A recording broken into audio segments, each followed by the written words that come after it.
평생 가슴으로 키운 내 딸 그런데 계모 주제에 엄마 행세하세요? 친부모의 막말에 아이가 법정에서 터뜨린 한마디 자식이란 세상 무엇과도 바꿀 수 없는 존재라고 하죠. 하지만 저는 평생을 가슴으로 키운 제 딸을 빼앗길 뻔했습니다. 우리 아이입니다. 돌려주셔야죠. 그들은 당연하다는 듯이 말했습니다. 수진이는 제 딸입니다. 하지만 세상은 종이에 적힌 이름을 부모라 불렀습니다. 법적으로 보호자도 아니면서 마음대로 애를 데려가도 돼요? 그래서 저는 묻고 싶었습니다. 정말 부모란 서류 한 장으로 결정되는 걸까요? 가족이란 피가 아니라 사랑으로 만들어지는 것 아닐까요? 가슴으로 낳은 딸, 그리고 빼앗길 뻔한 아이, 과연 이 이야기는 어떻게 끝이 났을까요? 지금부터 이야기 시작합니다. 비구름이 몰려오더니 금세 굵은 빗방울이 쏟아졌다. 가게 창문을 통해 빗줄기가 거리를 적시는 모습을 바라보며 조용히 국물을 끓이고 있었다. 분식집을 운영한 지도 벌써 몇 년이 지났다. 처음에는 몸을 움직여야 다른 생각을 하지 않을 것 같아 시작했지만 이제는 이곳이 나의 전부가 되어 있었다. 따뜻한 어묵 국물이 보글보글 끓어오르는 냄비를 바라보면서 문득 지나온 시간을 되돌아보게 되었다. 젊은 시절 나는 한 남자의 아내였고 누군가의 며느리였다. 결혼 후 행복할 줄 알았던 삶은 점차 무너져 내렸다. 아이를 간절히 원했지만 3번이나 유산을 겪고 난 후 남편과 시댁의 태도는 차갑게 변했다. 시어머니는 나를 집안의 불행으로 여기며 끊임없이 나무랐고 남편은 점점 외면하다가 결국 다른 여자를 만났다. 20년 동안 그 집에서 버티다 결국 나는 모든 것을 놓고 나왔다. 이혼 후 혼자 살아가는 삶은 생각보다 훨씬 더 힘들었다. 의지할 가족도 기댈 친구도 없었다. 고된 하루를 보내고 집에 돌아와도 나를 기다리는 이는 없었다. 바닥에 주저앉아 아무 말 없이 가만히 있던 날이 얼마나 많았던가. 그럴 때마다 나는 나 자신에게 말했다. 이제는 내가 나를 지켜야 한다. 그렇게 무작정 가게를 차렸다.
나는 아이의 두 손을 잡았다. 수진아, 난 내가 있어서 행복해. 수진이의 눈이 흔들렸다. 나는 조용히 아이를 안아주었다. 그날 밤, 아이가 내 방문 앞에서 머뭇거리는 소리가 들렸다. 나는 문을 살짝 열고 웃으며 말했다. 수진아, 무슨 일이야? 그냥 잘 자라고 말하려고요.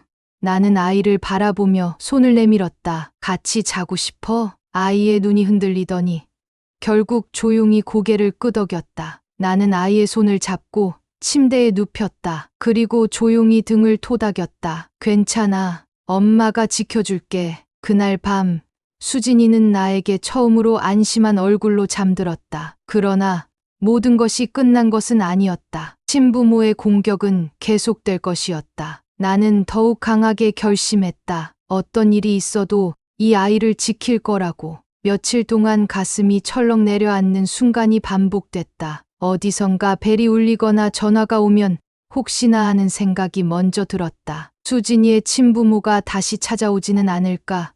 갑자기 법적인 조치를 내세워 아이를 빼앗으려 들지는 않을까? 걱정이 끝없이 이어졌다. 하지만 내 불안과는 달리 수진이는 그 어느 때보다도 차분해 보였다. 아니, 오히려 조용했다. 너무 조용해서 더 불안할 정도였다. 어느 날 밤, 나는 조용히 거실로 나와 물을 한 잔 마셨다. 그때 작은 인기척이 들렸다. 수진이가 방문 앞에 서서 망설이는 듯했다. 나는 부드럽게 말했다. 수진아, 무슨 일이야? 수진이는 조용히 내 쪽으로 다가왔다. 엄마, 나 이제 어떻게 되는 거예요? 나는 깊이 숨을 들이마셨다가 내쉬었다. 너는 어디도 가지 않아. 이곳이 내 집이야. 수진이는 나를 바라보았다. 아이의 눈에는 불안과 기대가 뒤섞여 있었다. 나는 손을 뻗어 아이의 손을 잡았다. 너를 절대 포기하지 않을 거야. 그날 이후 나는 더욱더 적극적으로 법적 절차를 진행했다. 변호사와 다시 만나 서류를 준비하고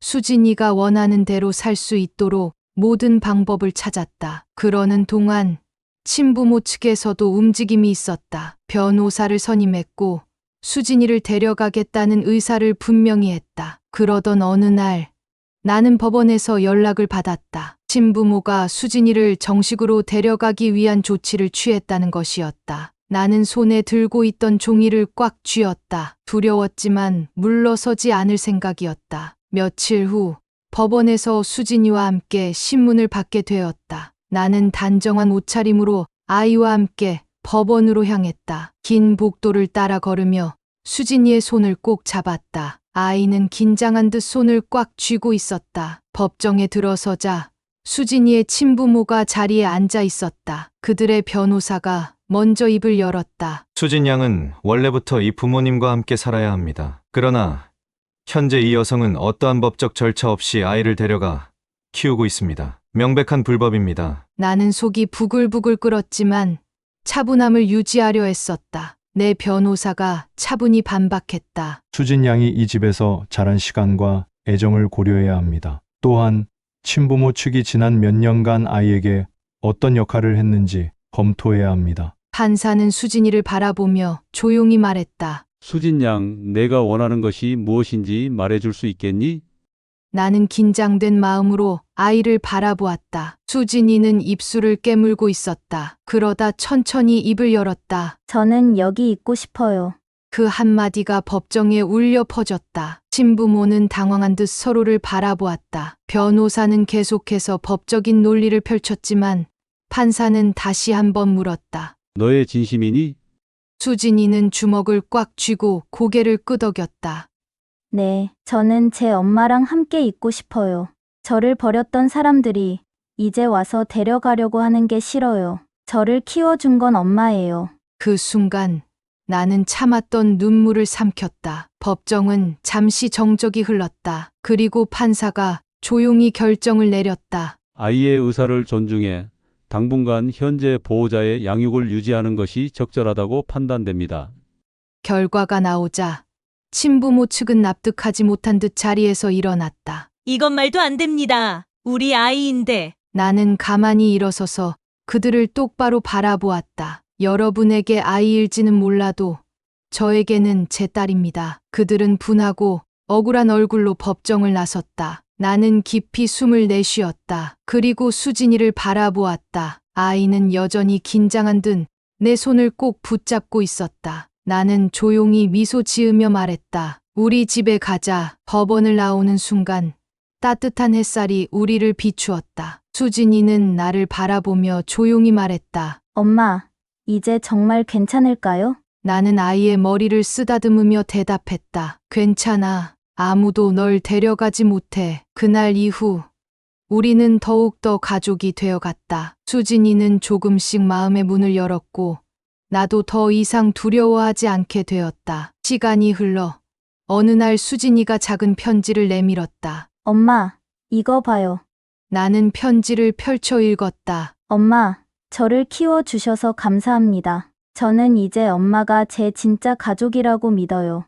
앞으로도 계속 함께 해주세요. 나는 편지를 꼭 쥐었다. 그리고 아이를 품에 안았다. 물론이지. 우리는 영원히 가족이야. 그렇게 우리는 함께 걸어가고 있었다. 그리고 앞으로도 함께 할 것이다. 여러분, 인생을 살다 보면 피보다 진한 인연을 만나게 될 때가 있습니다. 세상이 정해놓은 가족의 형태가 아니라 마음이 이어준 진짜 가족 말입니다. 우리 사연자님은 한 아이를 지켜내기 위해 모든 것을 걸었습니다. 법이 허락하지 않아도, 세상이 인정하지 않아도 이 아이는 내 자식이라는 믿음 하나로 말입니다. 혹시 여러분도 그런 경험이 있으신가요? 손 한번 잡아준 것뿐인데, 마음을 다해 밥 한 끼 차려준 것뿐인데 어느새 가족보다 더 가깝게 느껴졌던 사람. 우리는 모두 사랑을 주고받으며 살아갑니다. 그 사랑이 반드시 피를 나눈 사이에서만 존재하는 것은 아닙니다. 지금 여러분 곁에 있는 소중한 사람에게 오늘 한 번 더 말해보세요. 난 너를 사랑하고 언제까지나 내 편이야. 그 한마디가 누군가에게는 평생을 살아가게 만드는 힘이 될 테니까요. 여러분, 오늘도 사랑이 가득한 하루 보내시길 바랍니다. 저는 다음 이야기로 다시 찾아오겠습니다. 오늘의 이야기가 따뜻했다면 구독과 좋아요 눌러주세요. 이상 사연스타였습니다. 감사합니다.